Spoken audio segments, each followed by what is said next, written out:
पहली नजर में तुमने उसे पसंद कर लिया और उसने तुम्हें, और इस लव एट फर्स्ट साइट को तुम मोहब्बत कह रहे हो, तो हो सकता है तुम गलत हो। क्योंकि यार पहली नजर में तो हमें एंटीक चीजें भी पसंद आ जाती है, पर हम उसे घर में रखते हैं दिखावे के लिए। बस क्योंकि देर रात तक तुम दोनों ढेर सारी बातें करते हो और इसे तुम मोहब्बत समझते हो, तो हो सकता है तुम गलत हो। क्योंकि यार अकेलेपन के मारे तो दो अनजान मुसाफिर भी एक दूसरे से बात कर ही लेते हैं। अरे अगर किसी लड़की को देख के वो तुम्हारा हाथ पकड़ लेती है और किसी लड़के को देख के तुम उसका, और इस क्यूट जेलेसी को तुम मोहब्बत कह रहे हो, तो हो सकता है तुम गलत हो।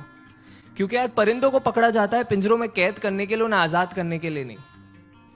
बस क्योंकि अब तुम दोनों एक दूसरे की बातों को समझ पा रहे हो और इसे तुम मोहब्बत कहते हो, तो हो सकता है तुम गलत हो। क्योंकि याद रखो, दो भूखे भिखारी भी एक दूसरे की भूख समझ सकते हैं पर मिटा नहीं सकते। अरे अगर तुम एनिवर्सरी का सेलिब्रेशन हर महीने कर रहे हो और इसे तुम मोहब्बत कहते हो, तो हो सकता है तुम गलत हो। क्योंकि दास्तान इश्क को बयां करने के लिए साल का कोई नंबर नहीं चाहिए होता। अरे बस क्योंकि तुम उसके इंस्टा स्टोरीज का और वो तुम्हारे स्नैप स्टोरीज का हिस्सा बन चुकी है और इसे तुम मोहब्बत कह रहे हो, तो हो सकता है तुम गलत हो।